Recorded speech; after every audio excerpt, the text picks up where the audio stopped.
जो बंधन पावना दिन चारा,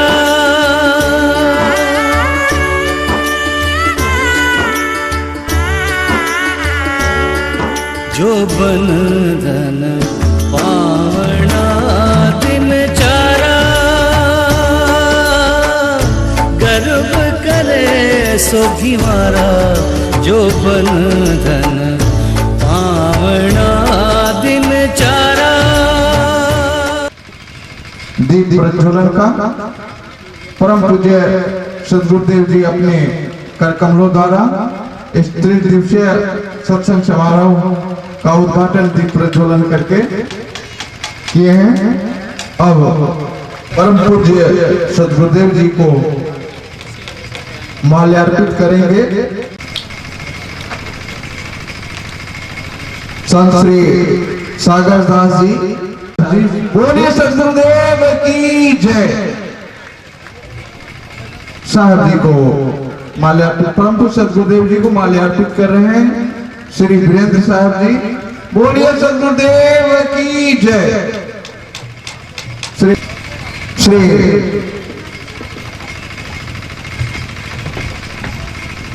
भूषण प्रसाद यादव जी आचार्य, जी हाँ जी हाँ जी हाँ, हमारे श्री वीरेंद्र प्रसाद यादव जी साहवानी परम पूज्य सदगुरुदेव जी को माल्यार्पित कर रहे हैं। बोलिए सदगुरुदेव की जय। और हमारे आचार्य जी भी परम पूज्य सदगुरुदेव जी को माल्यार्पित किए। अब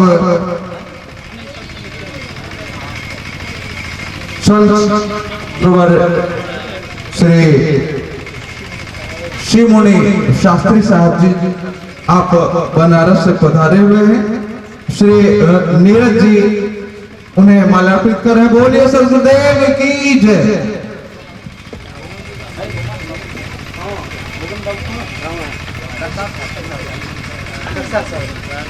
परम पूजनीय संत श्री सजीवन साहब जी को माल्यार्पित कर रहे हैं श्री भुवन प्रसाद यादव जी जुन्नी। बोलिए सदगुरुदेव की जय।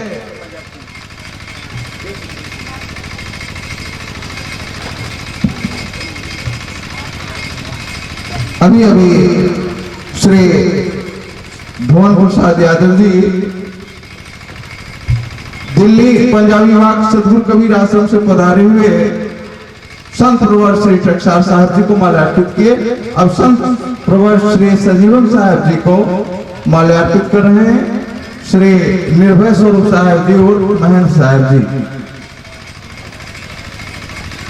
हमारे सौभाग्य से संत प्रवर श्री रामाशंकर साहब जी पधारे हुए मंचासीन हैं। उन्हें संत श्री राजू जी परदेसी जी माल्यार्पित कर रहे हैं। बोलिए सदगुरुदेव की जय। माल्यार्पण करने के लिए जीवन ज्योति केंद्र संत कबीर नगर पूर्णिया कोट के तत्वावधान में आयोजित त्रिदिवसीय सदगुरु कबीर अध्यात्म बोध महोत्सव में मंचस्थ श्रद्धेय संत गुरुजन,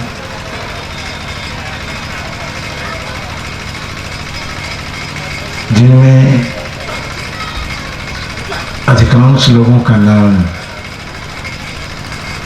मंच उद्घोषक ने ले लिया है, जैसे वैशाली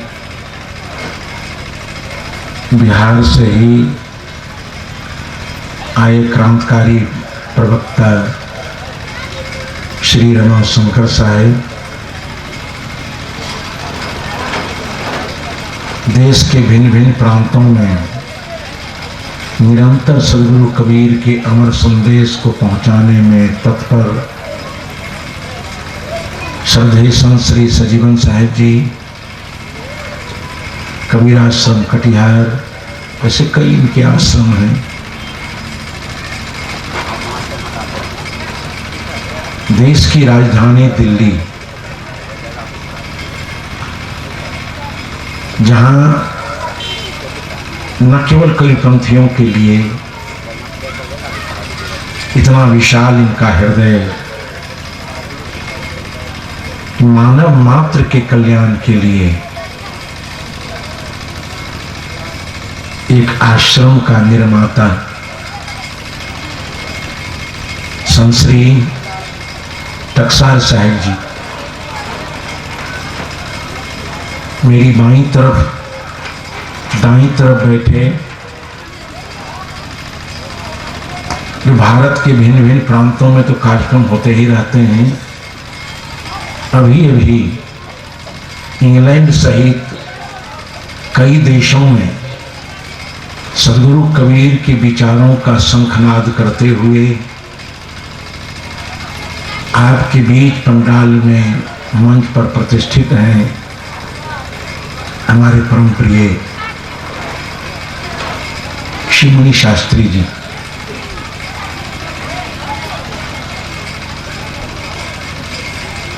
अन्य संतजन, गायक बंधु, इस परिवर्तन प्रवर्तक सत्संग समारोह में उपस्थित धर्म प्रेमी सज्जनों, देवियों, बुद्धिजीवियों, सामाजिक, धार्मिक, राजनीतिक मंच से होने वाले विचारों को जनमानस तक पहुंचाने के लिए आए यहाँ मीडिया बंधु, एक बार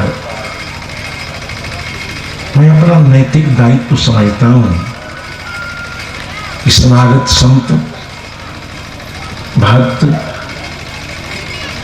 सभी लोगों का विनम्रता पूर्वक हार्दिक अभिनंदन और स्वागत कर दूं और कर रहा हूं। उसके बाद थोड़ा सा निवेदन है।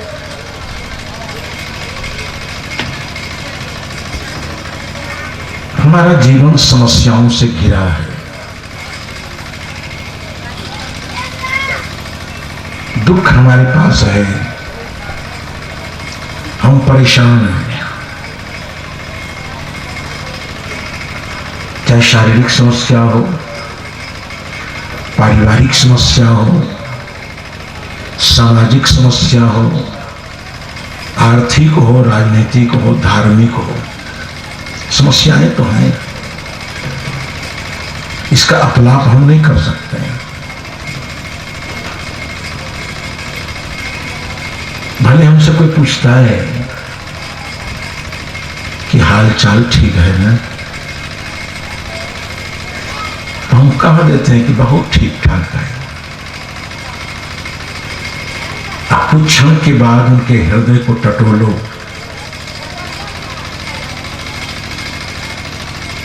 बड़े असंतुष्ट दिखाई पड़ते हैं। अपने शरीर से भी, स्वास्थ्य से भी असंतुष्ट हैं। कतिपय लोग आर्थिक विषमता से असंतुष्ट हैं। पारिवारिक उलझनों से, सामाजिक वैषम्यों से, तो उनको लगता है कि हाल चाल ठीक नहीं।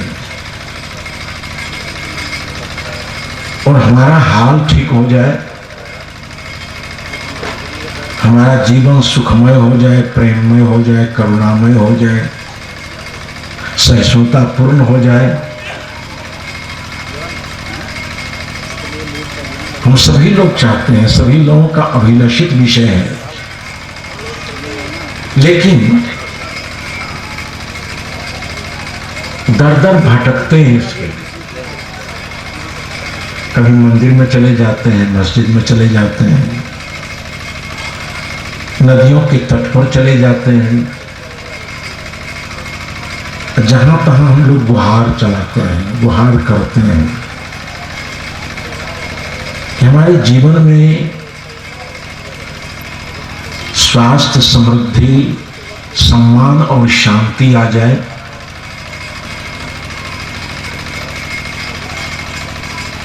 हमारी आपकी दशा को देखकर मानवता के प्राण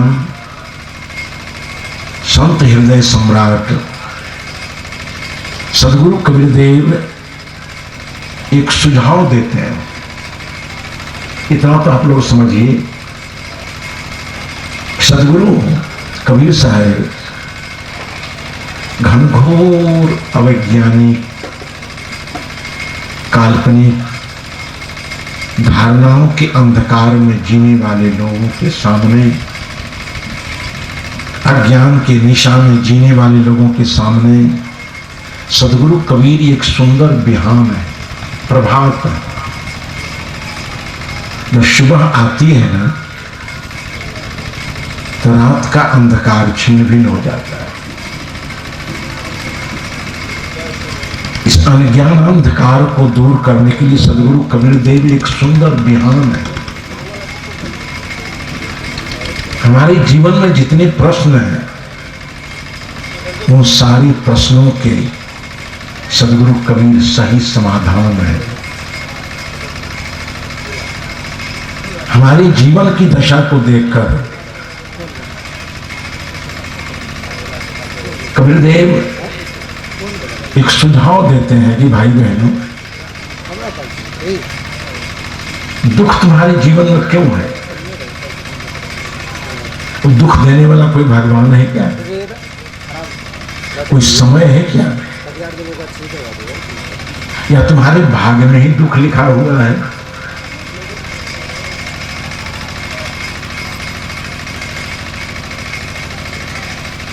तो कोई कार्य का कारण होता है। बौद्ध दर्शन में आया है, दुख, दुख समुदय, दुख निरोध, दुख निरोध मार्ग, चत्वारी आर्य सत्यान। ये 4 आर्य सत्य हैं बौद्ध दर्शन में। जीवन में दुख है तो जब उसका कोई ना कोई कारण होगा, तो उसका निवारण चाहिए। अब निवारण चाहिए तो निवारण का कोई उपाय होगा। दुख, दुख के कारण, दुखों का निवारण और निवारण का उपाय, इतने शब्दों में नहीं कह करके सदगुरु कबीर देव सूत्र में कहते हैं कि करहु विचार जे सब दुख जाए।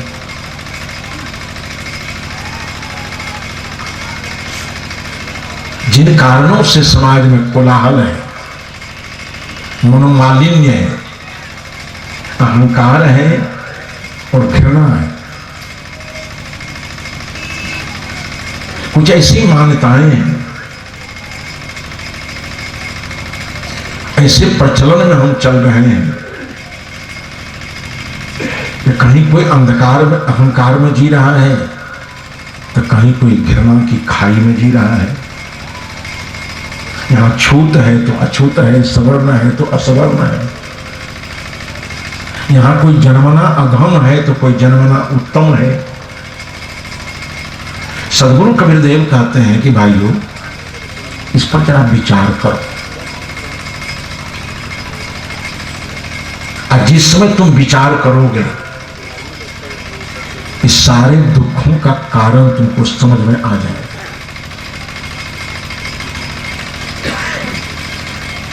भगवान शंकराचार्य ने कहा था कि वस्तु सिद्धिर विचारे न न किंचित कर्म कोटि भी।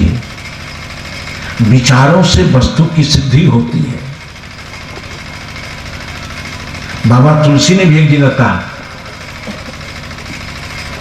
कि तरु को टर्म बस विहंग, तरु काटे मरे न जैसे, साधन करे विचारहीन मन शुद्धि होई नहीं तैसे।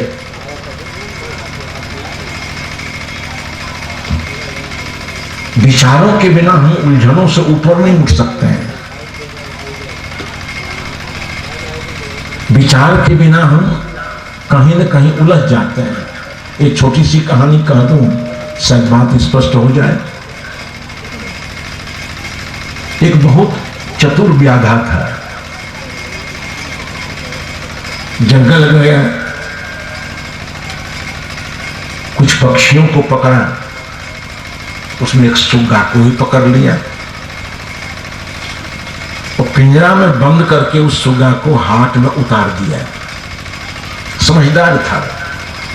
यहां समझदार लोगों की कमी नहीं है, और समझदारी में अपना अस्तित्व खो देते हैं। आप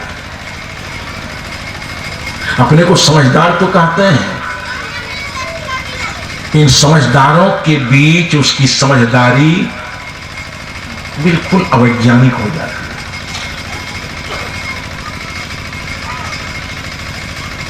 अपने अपनी परंपरा, अपना मजहब, अपना संप्रदाय, उसकी श्रेष्ठता ज्ञापित करने के लिए बड़ी चतुराई का प्रयोग करते हैं। तो मैं एक जगह मंच पर बैठा हुआ था, लेकिन कितना चतुर आदमी है। उसने कहा कि हम समाज बंगाल में थे, प्रवचन हुआ हिंदी में, वहां के लोगों ने कहा कि गुरुजी ये सब बंगाली बंगला सुनते हैं, बोलते हैं, समझते हैं, बंगला में ही प्रवचन हो तो ज्यादा अच्छा है। तो गुरुजी ने अपने सहयोगी से कहा कि तुम तो बंगला लिखते बोलते जानते हो, तो तुम ही प्रवचन कर दो। तो उनके सहयोगी ने कहा कि नहीं गुरुजी, हमसे बंगला हम जानते तो हैं, इन तत्वों का विश्लेषण हम बंगला भाषा में करें, उतनी गंभीर जानकारी बंगला की नहीं है। गुरुजी ने कहा लो माइक ले। कभी उन्होंने बंगला बोला नहीं, सीखा नहीं, पढ़ा नहीं, एक अक्षर बंगला का ज्ञान नहीं। अब माइक सामने आ गया तो 1.5 घंटे तक बंगला में बोलते रह गए। बड़ी चतुराई की उसने कि हमारे गुरुजी की महिमा बढ़ जाए। अरे तुम्हारे गुरुजी की महिमा बढ़ जाए तो तुम्हारी महिमा कहां जरी जाएगी? अपने मजहब, अपने संप्रदाय, अपने साहित्य, अपने गुरु का तुम कल्पनातीत प्रशंसा करो, झूठी प्रशंसा करो, उनका तो सम्मान बढ़ेगा। झूठी प्रशंसा करने के दंड में तुमको नरक जाने से कोई रोक लेगा क्या? चतुराई आदमी बहुत करता है, विवेक खो करके चतुराई करता है। तो व्याधा था बहुत चतुर, सुगा को पकड़ करके जंगल से बाजार में लाया और वहां उसने एक वाक्य लिखा कि सुगे की कीमत है 1 लाख रुपए। लोगों ने पूछा क्या सिफत है, क्या विशेषता है सुगे की? कहा सब कुछ जानता है। अब जितने लोग आवे तो सोचे कि सुगा सब कुछ जानता है, खरीदिए लेना चाहिए। जब 1 लाख रुपए कीमत की आवाज उसके कान तक जाए, अपना ऐसा मुंह बना करके लौट जाता था। 1 लाख रुपए कितने लोगों के पास है जो सुगा खरीदे? एक सेठ पहुंच गया बेचारा। सेठ लोग कुछ विचार कम करते हैं। उन्होंने कहा कि कहो व्याधा, इस सुगा की 1 लाख रुपए कीमत है। कहा कि जी हाँ। का विशेषता का सब कुछ जानता है।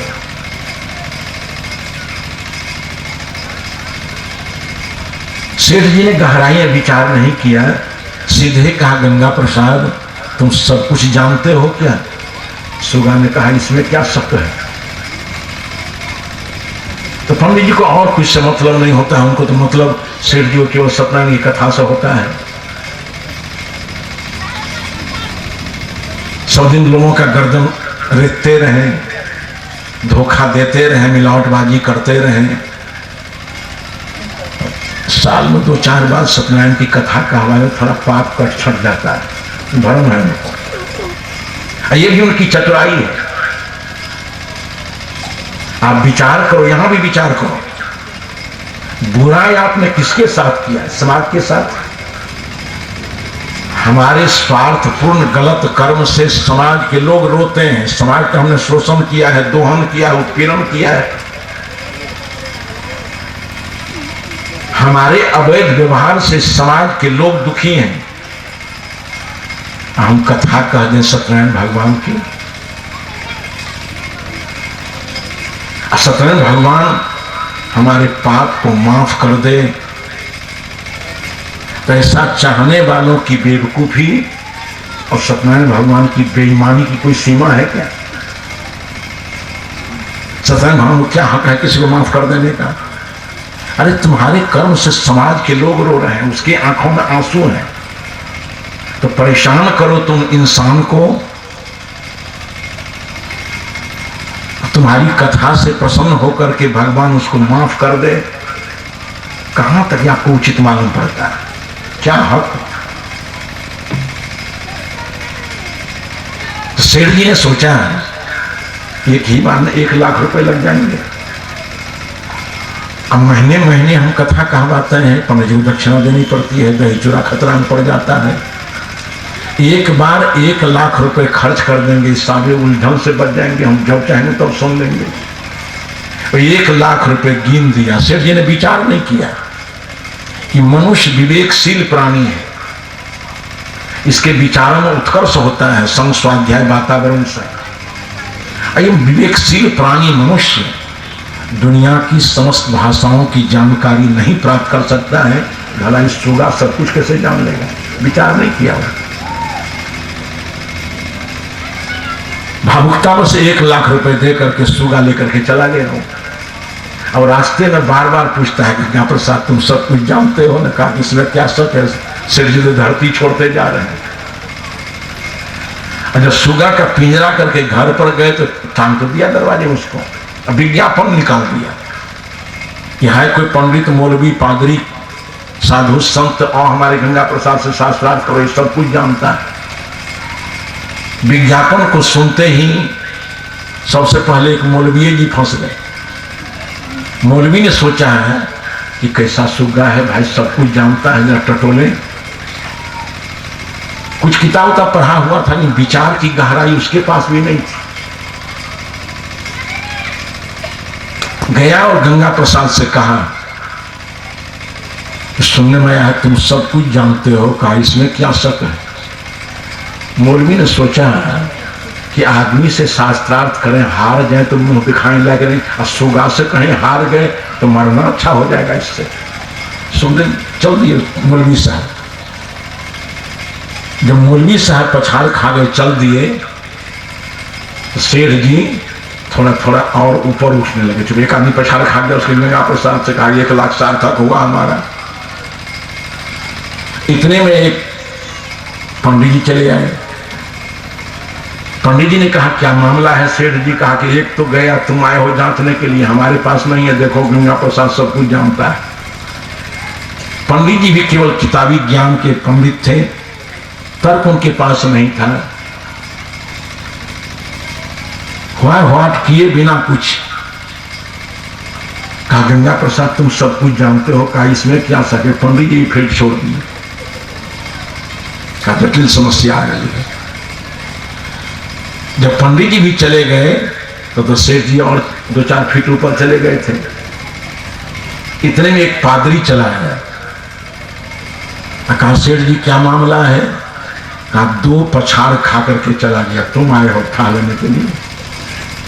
मौलवी गया, पंडित भी गया, गंगा प्रसाद से जाकर के पूछो, सब कुछ जानता है। पादरी जी भी गए और कहते हैं कि गंगा प्रसाद तुम सब कुछ जानते हो। कहा कि इसमें क्या शक है। एक कुछ सेकेंड पादरी ठहरा नहीं, तुरंत पीछे लौट गया।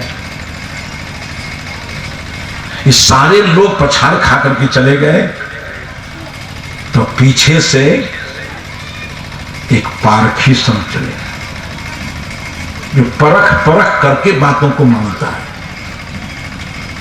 धर्म को ठीक परख की कसौटी पर कसता है कि धर्म क्या है, आत्मा क्या है, परमात्मा क्या है, परख की कसौटी पर कसता है।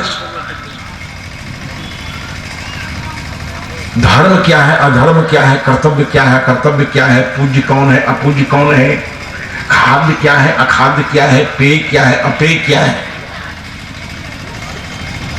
द्वंदात्मक धरातल पर वो परख करके सही को सही, गलत को गलत कहते हैं, उसी का नाम पारखी है।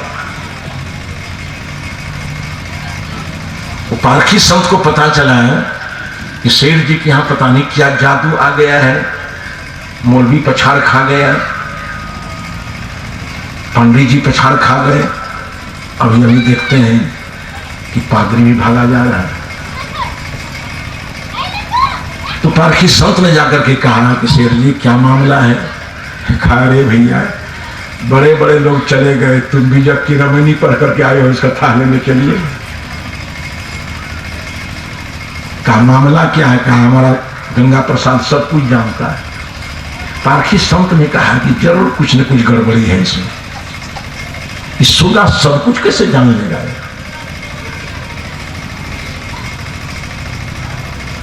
व्याधा इतना चतुर था कि मेहनत करके उस सुगा को सिखा दिया था कि इसमें क्या शक है। जो भी प्रश्न आवे उस सभी प्रश्नों का एक ही समाधान, इसमें क्या शक है। वो पारखी संत ने जाकर के पूछा गंगा प्रसाद से, गंगा प्रसाद तुम सब कुछ जानते हो क्या। कहा इसमें क्या शक है। कहा हनुमान चालीसा जानते हो। कहा इसमें क्या शक है। कहा उसमें पहला दोहा क्या है। कहा इसमें क्या शक है। एक के बार में पारखी संत उसके नब्ज को पकड़ लिया। कहा गीता जानते हो। कहा इसमें क्या शक है। कहा गीता में कितने अध्याय हैं। कहा इसमें क्या शक है। तो संत ने कहा कि शक तुमको नहीं है, शक हमको, कि तुमको कुछ आता उता नहीं। तो 2-4 कोटि प्रश्न करके पारखी संत ने उस परीक्षक सोगा को टटोला। सोचे कि उत्तर याद था। और 2-4 प्रश्न करने में जो समय लग गया है तो सेठ जी चलते हैं अकड़ करके कि ये लगता है कुछ पढ़ा लिखा आदमी है, ठट गया, लगता है दोनों में बाग युद्ध हो गया। तब तक सुगा को टटो टटो करके पारखी संत चले जा रहे थे। सेठ जी ने कहा बाबा कुछ था लगी क्या। कहते हम था लग गई। कहा क्या। कहा कुछ नहीं जानता। अब सेठ जी इतना झूठे के फूल करके बेलून हो गए थे, एकदम फटक करके नॉर्मल, कुछ नहीं जानता है। और झक मार के तो सेठ जी ने जाकर के पूछा गंगा प्रसाद से कि तुम कुछ नहीं जानते हो। कहा इसमें क्या शक है। कहा सत्यनारायण की कथा भी नहीं जानते हो। कहा इसमें क्या शक है। तो कहा तो हमारा 1 लाख डूब गया। कहा इसमें क्या शक है। एक विचार के बिना आदमी सब जगह भटक रहा है। रोग है कहीं, दवा कहीं खोज रहा है। सदगुरु कबीर देव हमारे आपके जीवन को ठीक ढंग से टटोल करके एक समाधान देते हैं कि भाई बहनों करहु विचार जिस सब दुख जाई। सदगुरु कबीर का वैचारिक धरातल बहुत वैज्ञानिक, बहुत तथ्यपूर्ण। कहा कि आज देखो छूत अछूत की बात है, जरा विचार तो करो। तात्विक दृष्टि से कबीर साहब समाधान देते हैं। इसकी आज बड़ी आवश्यकता है। इस समाज भिन्न भिन्न बातों में उलझा हुआ है। सदगुरु कबीरदेव ने कहा कि विचार करो, तात्विक दृष्टि से विचार करो। सूत्र रूप में कहूंगा, ये जो वर्ग भेद है, वर्ण भेद है, छूत है, अछूत है, सवर्ण है, असवर्ण है, ये जन्मना जाति के आधार पर कोई अहंकार की चोटी पर चढ़ा हुआ है, जन्मना जाति के आधार पर कोई घृणा की खाई में सिसक रहा है। ये बीच की दूरी को, बीच की विषमताओं को मिटाने के लिए कबीरदेव कहते हैं कि भाइयों जरा विचार करो। कहा क्या विचार करें? तो एक ही त्वचा। आप लोग विचार कीजिए, कबीर की लेबोरेटरी में चलिए, कबीर की प्रयोगशाला में चलिए। कबीर तो एक प्रयोगशाला है, जिसे वैज्ञानिक लोग किसी विषय का एक्सपेरिमेंट किए बिना कुछ नहीं कहते हैं, उसी तरह से कबीर साहब कबीर के विचारों की कसौटी पर कसे हुए किसी बात को मानता नहीं है।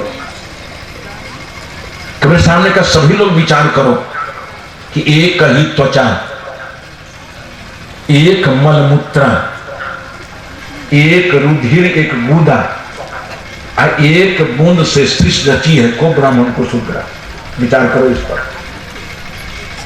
कि ब्राह्मण हो, क्षत्रिय हो, वैश्य हो, शूद्र हो, मुसलमान हो, हिंदू हो, सिख, ईसाई, जैन, बौद्ध, पारसी, मानव मात्र हो, सबके शरीर पर परीक्षण। शरीर में चमड़ी एक है, और गहराई में जाओ तो सबके शरीर में मिट्टी, पानी, आग, हवा एक है।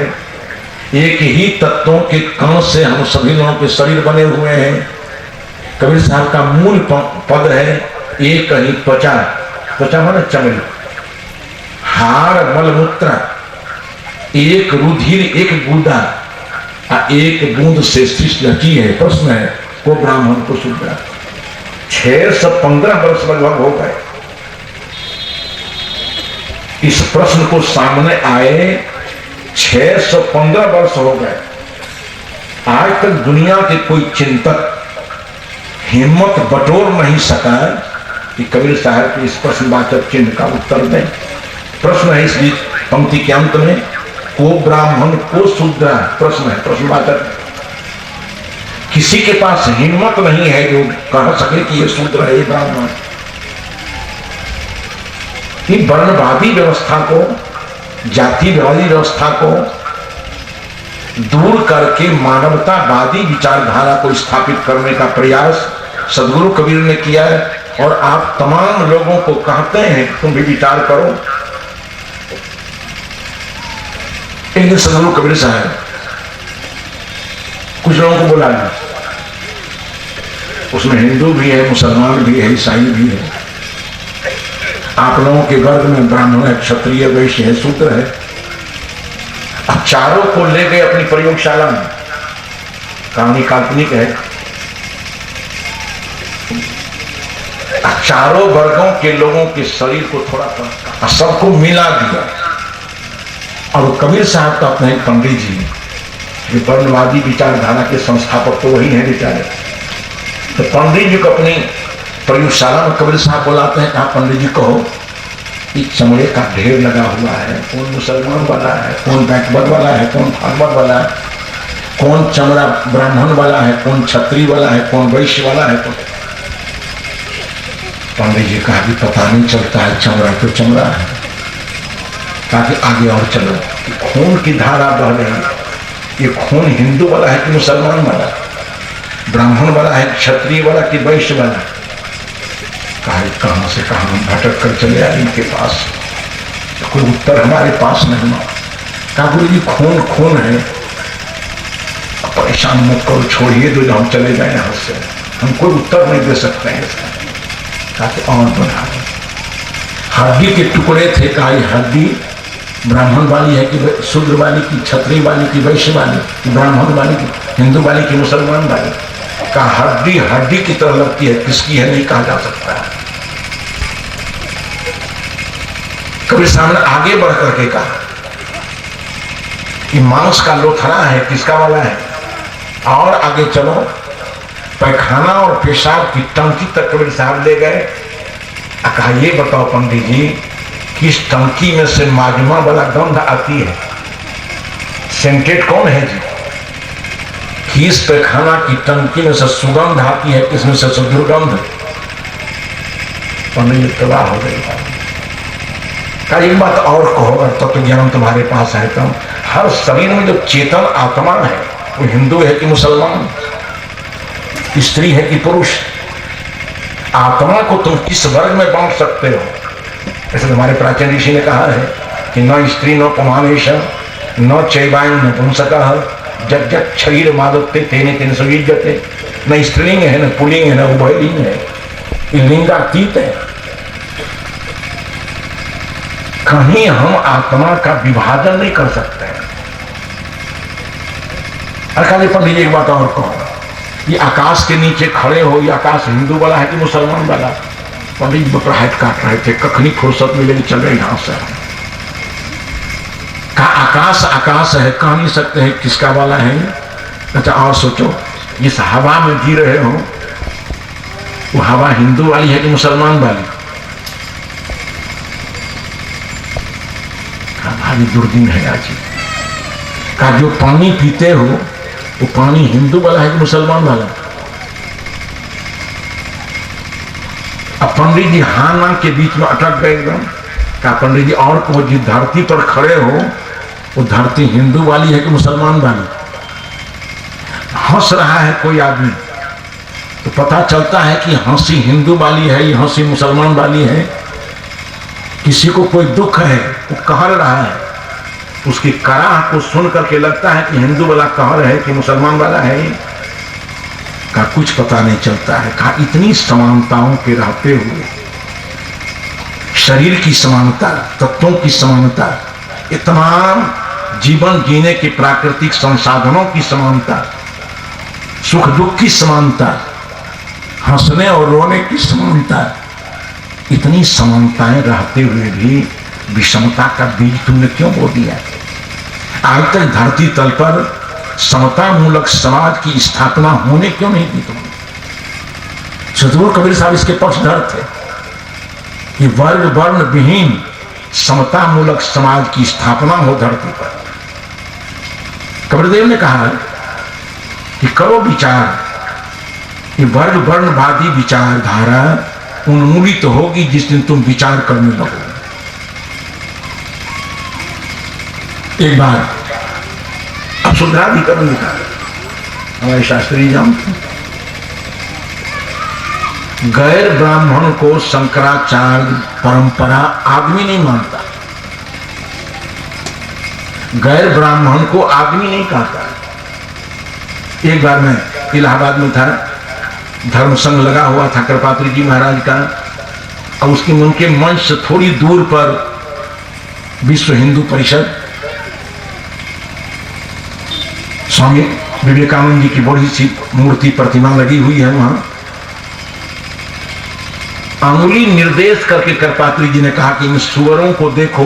सुअर बुझते हैं कि नहीं? अरे सुगर का, इन सुअरों को देखो। कहा कौन? का जो आदमी आदमी को एक कहता है, आदमी आदमी को समान कहने वाला सुअर है, सुअर है।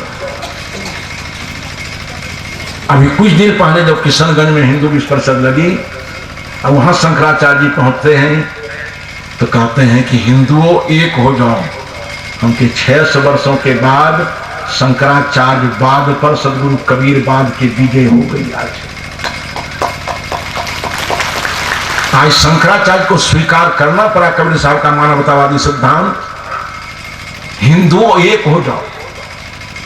सदगुरु कबीर का थोड़ा विचार उदात्त है कि मानवों एक हो जाओ, मानव मात्र समान हो। हिंदू तुर्क झूठ कुल दो ही, हिंदू तुर्क दोनों झूठ है, काल्पनिक है, मानवीय व्यवस्था के द्वारा बनी हुई चीज है। ये सब प्राकृतिक नियमानुसार मानव मात्र समान है। तो लोगों को झुक करके, भटक करके सदगुरु कबीर साहब के विचारों पर आना पड़ता है। बिना विचार को माने खैरियत नहीं। कबीरदेव कहते हैं करहूं विचार जो शब्द, ये जो जातिवादी दुख है घृणा और अहंकार का झमेला है, ये जाएगा जिस दिन सब लोग विचार कर लो।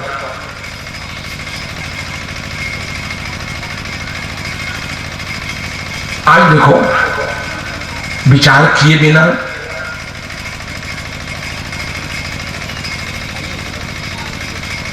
हम भक्ति करते हैं, विचार के बिना हम ध्यान करते हैं। जो ध्यान और भक्ति का सही परिणाम हमारे जीवन में उतरना चाहिए। ध्यान और भक्ति की कोई परिणति है कि नहीं? विचार पूर्वक हम ध्यान नहीं करते हैं, विचार पूर्वक हम भक्ति नहीं करते हैं, कर रहे हैं जिसको विचार से कोई मतलब नहीं है। सदगुरु कबीरदेव ने कहा कि भक्तों, भक्ति न जाने भगत कहा तजी अमृत विष कैलन सारा। कबीरदेव ने कहा कि भक्ति के सच्चे स्वरूप को इन विवेकहीन लोगों ने धूमिल कर दिया है।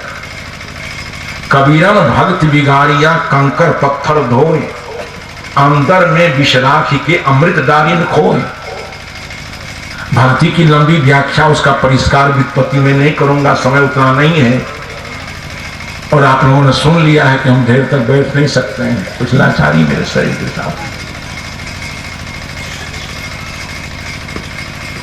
सदगुरु कबीरदेव ने कहा है सीधे शब्दों में कि भक्ति तो मन वचन कर्म की पवित्रता है। भक्ति का प्रभाव, भक्ति की परिणति हमारे जीवन पर होना चाहिए। तो गड़बड़ी यहां है, हम भोरे उठ करके 1 दर्जन बटखरा ले लेते हैं, रगड़ने लगते हैं उसको। देखा एक महात्मा हमारे यहाँ थे, एकादशी किए हुए थे। उन्होंने कहा साहब एकादशी है, भगवान को भोग हम जो को सामान मंगा देते हैं, तो सस्ते में बेचारा हमको उद्धार कर दिया कि अलवा ला दीजिए, हमके 500 लाकर दे दो। इतना सस्ता में मुक्ति मिल गई। तो हम अलवा मंगा दिए, बेचारे उबाल उबाल करके भगवान को चढ़ा दिए। पर्दा गिरा दिए, पर्दा के बाहर खाने में भगवान को लज्जा लगती होगी, जरा पर्दा गिरा दिया। अब भगवान पर्दा के नीचे अलवा खा रहा है, अब भगवान को खिलाने वाला तंबाकू रगड़ रहा है। कबीरदेव कहते हैं कबीरन बिग भक्ति बिगाड़ियां कंकर पत्थर धोए, अंदर में विषराखी के। मानसिक विकार तुम्हारे पास है जी, वाचिक विकार तुम्हारे पास है, कायिक विकार तुम्हारे पास है। मानसिक राग द्वेष ईर्ष्या छल द्वेष की भट्टी में तुम जल रहे हो, उधर भक्ति क्या कर रहे हो? अपने मन को क्यों नहीं मानते हो? जलटा जी ने बड़ा अच्छा भजन गाया है, हमारे गायक लोग गाते हैं कि धोना था मन भूल गया, धोना था मन।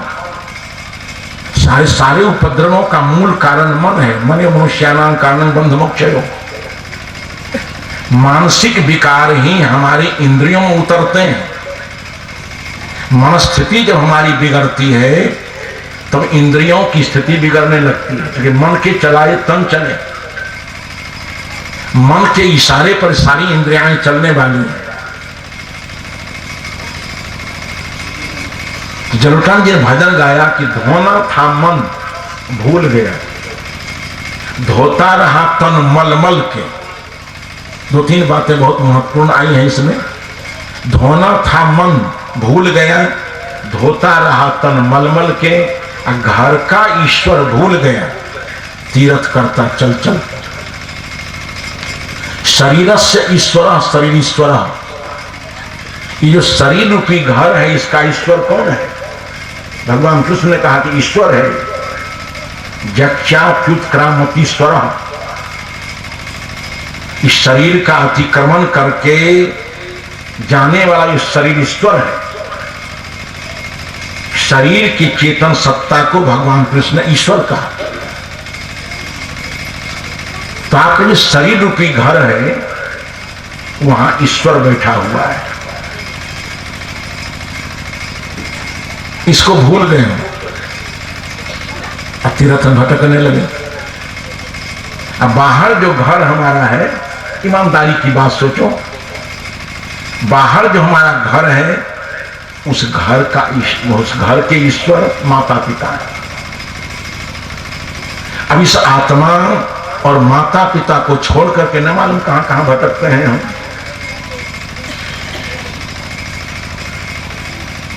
घर का ईश्वर भूल गया, तीर्थ करता चल चल के बाहर भटकते हैं केवल विचार के बिना। थोड़ा सा विचार हो जाए, इसी बीते हुए वर्ष के सावन महीने में ये प्रसंग आता है, तो ये घटना कहानी पड़ती है हमको। एक युवक सामने आया, उसकी चेतना जगी हुई होगी। हमारे साथ का एक व्यक्ति ने उससे पूछा कि 50 लाख लोग बैजनाथ धाम जा रहे हैं, तुम गए कि नहीं? उस लड़के ने कहा कि नहीं, हम नहीं गए हैं, जाते भी नहीं हैं, जरूरत तो नहीं है। कहीं 50 लाख लोग जा रहे हैं, तुम क्यों नहीं जाते हो? कहा जरूरत नहीं पड़ती है। कहा कैसे? कहा हमारे घर में माता पिता है, अब माता पिता का हम सुबह शाम वंदन करते हैं, सेवन करते हैं, पूजन करते हैं, सभी तरह से उनकी हम सेवा शुश्रूषा करते हैं। हमको बैजनाथ धाम जाने की जरूरत नहीं, हमारे घर बैजनाथ धाम। ऐसी समझ हो लोगों के पास। उस लड़के ने कहा कि हमारा घर बैजनाथ धाम है, माताजी हमारी घर में है, पिताजी हमारे घर में हैं, उनका हम सेवन वंदन पूजन करते हैं, दोनों सम्मान करते हैं। आप लोग प्रार्थना में सुनते हैं कि माता पिता ने जन्म दिया है, पाल पोस कर बड़ा किया है, धर्म है उनकी सेवा करना, सुबह शाम नित्य शीश नवाना, माता पिता सम देवन आन धारण करो चरित्र महान। हम सुबह शाम माता पिता के चरणों में अभिवंदन करते हैं। भोजन बन जाता है, भीतर से हमारी पत्नी कहती है भोजन बनकर तैयार है, हम लोटा पानी लेकर के पिताजी के पास जाते हैं, बंदगी पर नमस्कार करके कहते हैं पिताजी भोजन बनकर तैयार है। भोजन करने पिताजी जाते हैं, हम बैठ जाते हैं, वो भोजन करते हैं, हम पंखा हिलाते हैं। पिताजी भोजन कर लेते हैं तो हाथ में लोटा ले कुल्ला करा देते हैं, कुर्सी पर बैठ जाते हैं, हम आज्ञा लेते हैं पिताजी हम भी जाए भोजन करने, भोजन करने। रात में हम सोते हैं, बिना पिताजी की सेवा की हम सोते नहीं, और अपनी पत्नी से भी हिदायत करते हैं कि जैसे हमारी माँ है वैसे तुम्हारी माँ है। सास माँ की सेवा किए बिना तुम कभी सो नहीं। तुम्हारा तो घर एक तीर्थ है, हमारा घर बैजनाथ धाम है, क्योंकि माता पिता का सेवन पूजन होता है। विचार के बिना हम कहां कहां भटक रहे हैं। थोड़ा सा विचार करो, सोचो अपने जीवन पर। जो हमारा आपका जीवन बना है वो मसाला कहां से आया? एकदम वैज्ञानिक सच्चाई, इसमें संकोच करने की जरूरत नहीं है। हमारा आपका शरीर बना है, थोड़ा सा मसाला माता जी का है, थोड़ा सा पिताजी का। हम अपने विषय में निश्चित रूप से कहते हैं यही है, और किसी अंदर कोई झंझट हो तो नहीं कह सकते हैं। हम जानते हैं हमारा शरीर बना है, थोड़ा सा मसाला माता जी का है और थोड़ा सा मसाला पिताजी का है। अब दोनों मसाला मिल करके चेतन के संयोग से मां के गर्भ में पिंड बना। 9 महीनों तक मातृगर्भ में हम रहते हैं। बेईमान मत बनना, कृतज्ञ मत बनना। मां सांस लेती है, उससे हमारे फेफड़े की सफाई होती है। मां कान से अच्छे अच्छे शब्दों को सुनती है, उसका संस्कार हमारे पर पड़ता है। मां जो अच्छे अच्छे रूपों को देखती है, उसका संस्कार हमारे पर पड़ता है। मां जो भोजन लेती है, उसका रस बनता है। मां की नाभि से जुड़ करके मेरी नाभि वो रस लेती रहती है। इतना गंभीरतम लगाव माता के साथ हमारा है। मातृगर्भ से बाहर आने के बाद हड्डी पसली सीधी मां करती है, स्तन प्राण मां कराती है। होश संभालते हैं तो अपने निरक्षर रह करके घुटना से ऊपर धोती पहन करके, अपने विचार बिल्कुल निरक्षर भट्टाचार्य देख लिया कि फलवाड़ बेटा IAS IPS कंप्लीट कर गया है, तुम्हारा बेटा को भी हम प्रोफेसर इंजीनियर डॉक्टर बनाकर छोड़ देंगे। तो पिताजी ने इतनी मेहनत की, आधा पेट खाकर, आधे शरीर पर कपड़े पहनकर, अपने जीवन की आवश्यकताओं में कटौती करके हमारे जीवन में ज्ञान का संवर्धन किया, करवाया। इतनी लागत माता पिता के जीवन के साथ है। वैष्णव बाबा की कौन लागत है, ईमानदारी से कहो।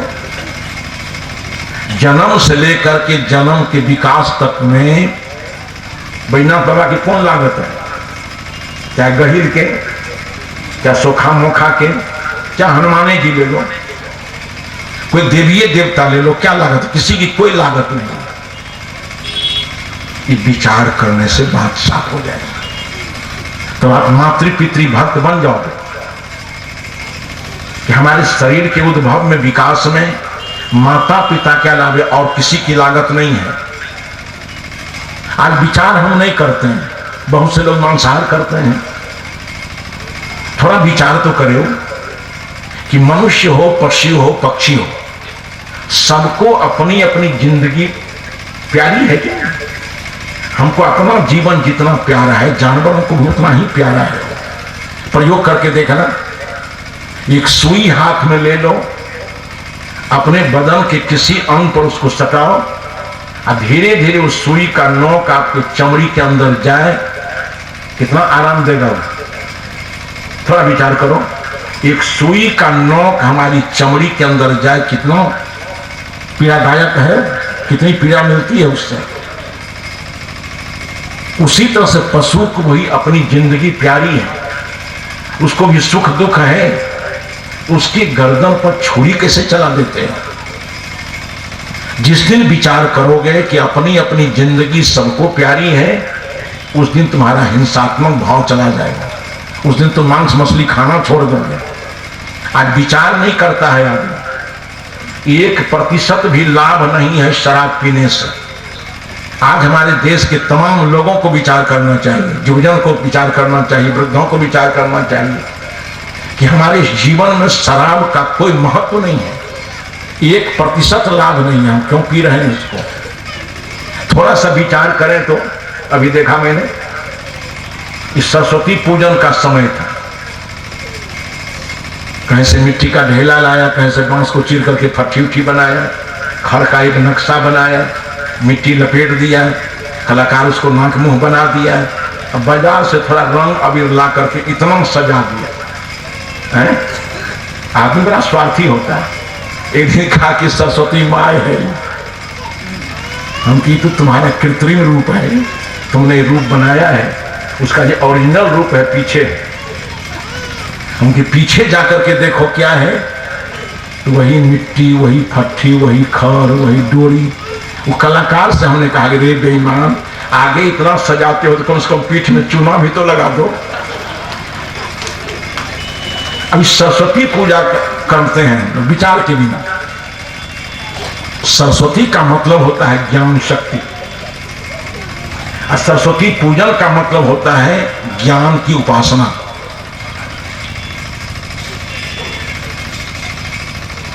इंग्लैंड में बड़े बड़े विद्वान, बड़े बड़े ईमानदार लोग हैं।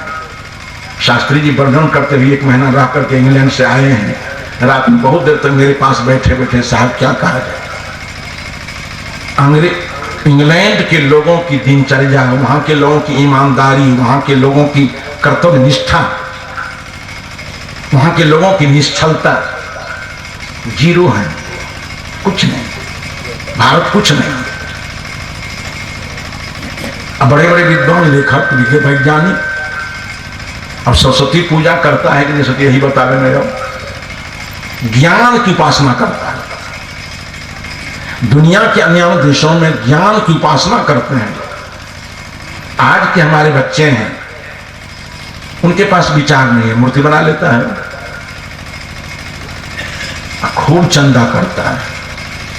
जब सरस्वती पूजन का समय आता है, रोड पर चलना मुश्किल।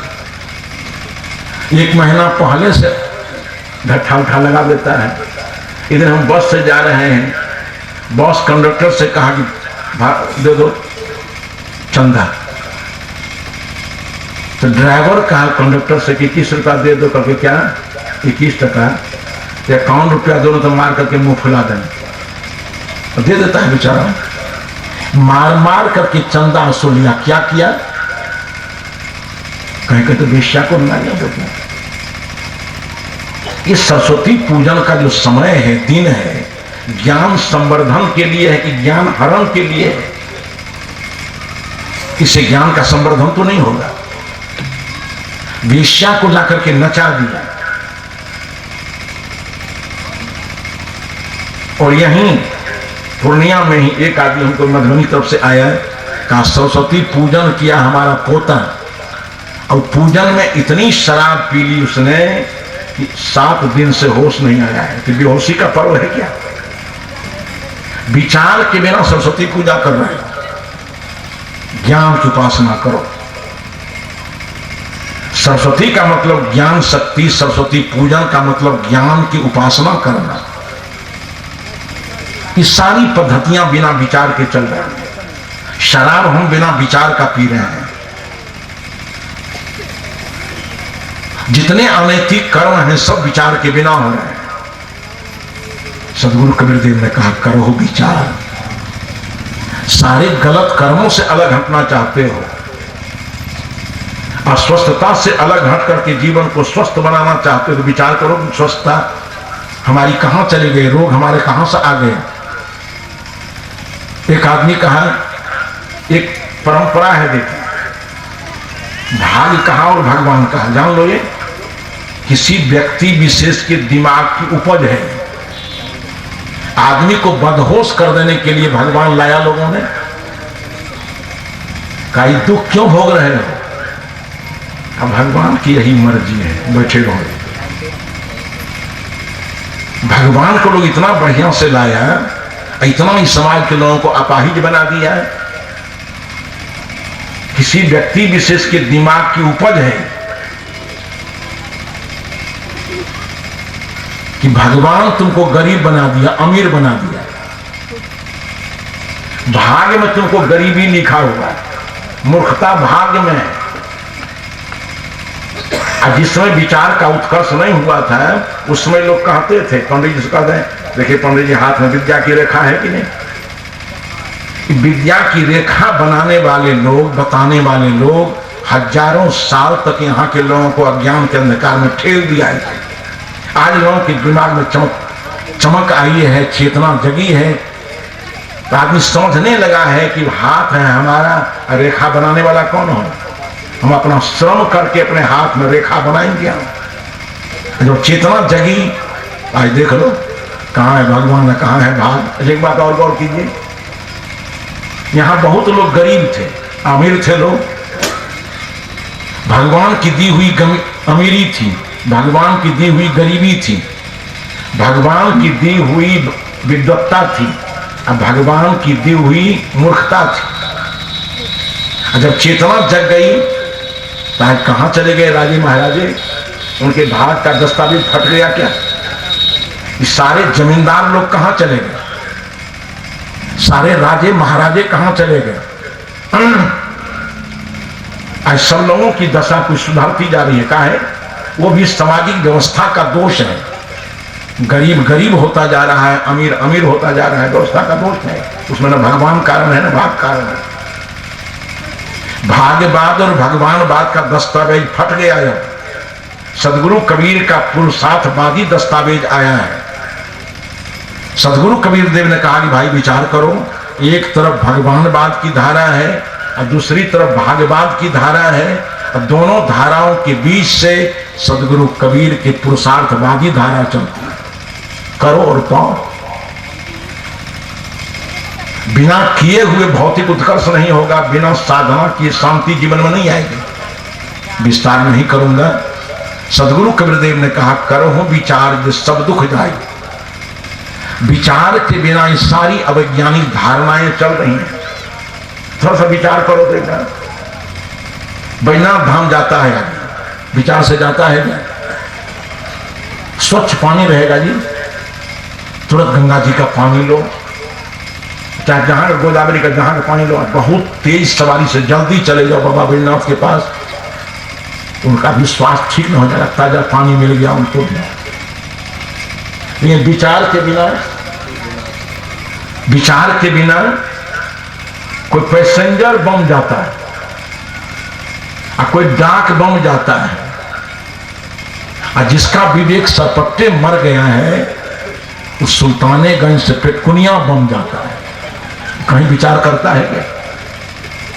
अरे तुम्हारे पानी की जरूरत है, जल्दी जाओ ना, तेज तेज सवारी है, तुम्हारी परेशानी भी नहीं होगी, समय की भी बचत होगी, और शिव भगवान को भी बढ़िया ताजा पानी मिल जाएगा। ये पेटकुनिया पार कर तुम जो जाओगे, भले आदमी 1.5 महीना लग जाएगा, पानी तो सड़ जाएगा तब तक। इस सारे के सारे कर्म विचार के बिना चल रहे हैं। ये अंध परंपराओं से ऊपर उठना चाहते हो, भगवानवाद भागवाद के गुलामी से ऊपर उठना चाहते हो, विचार करो। सदगुरु कबीरदेव ने कहा कि विचार करो, विचार विचार करोगे तो हाथ पर हाथ देकर के ऊपर देखना नहीं पड़ेगा। कबीरदेव ने कहा कि हाथ पर हाथ देकर कोई ऊपर देख रहा है, कबीर साहब कहते हैं कि काकी आस लगाई या झूठी वहां की आस।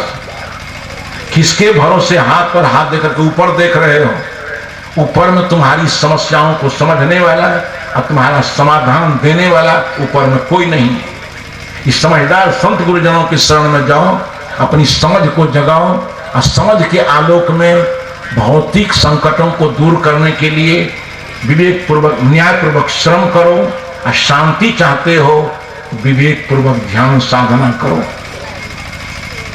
विचार हमारा कहता है कि बिना साधना की शांति नहीं मिलेगी और बिना श्रम किए भौतिक विकास नहीं होगा। तो कबीर साहब का एक छोटा सा सूत्र कि करहु विचार जिस सब दुख जाए। इस सारे दुखों का अत्यंता भाव चाहते हो तो विचार करो। जिस दिन विचार कर जाओगे तुम्हारे शरीर में अस्वस्थता नहीं रहेगी। अस्वस्थ हम हैं क्या, उस कारण को पहचानेंगे, कारण को छोड़ देंगे, स्वस्थ हम हो जाएंगे। हम जेल जाते हैं, क्यों जाते हैं? नहीं करने योग्य कर्मों को करते हैं, पुलिस की पिटाई होती है, जेल यातना सहनी पड़ती है। नहीं चाहते हैं जेल जाना, विचार करो तो जेल जाने वाले कर्मों को छोड़ दो। जेल जाने वाले कर्म तुम्हारे पास हैं, पुलिस की पिटाई सहने वाले कर्म तुम्हारे पास हैं, उन कर्मों से बचा लो अपने आप को। पुलिस की पिटाई नहीं होगी, जेल की यातना नहीं सहनी पड़ेगी। विचार करो ये शरीर में रोग क्यों लग गया? इन बीड़ी पीने से, शराब पीने से, गुटखा गुराखू खाने से हमारे शरीर के रक्त कण विषाक्त हो गए। और जैसे जैसे हमारे रक्त कण विषाक्त होते जा रहे हैं वैसे वैसे भयानक रोगों का शिकार हमारा जीवन होता जा रहा है। विचार करो और उन चीजों का त्याग करो। तो एक सूत्र थोड़ा सा कबीर साहब का कि करहु विचार जिस सब दुख जाई। आज की इस उद्घाटन सत्र में थोड़ी चर्चा मैंने आपके सामने की और इसी सब चर्चा के साथ इस सत्र में अपनी बातों को विराम दे रहा हूं।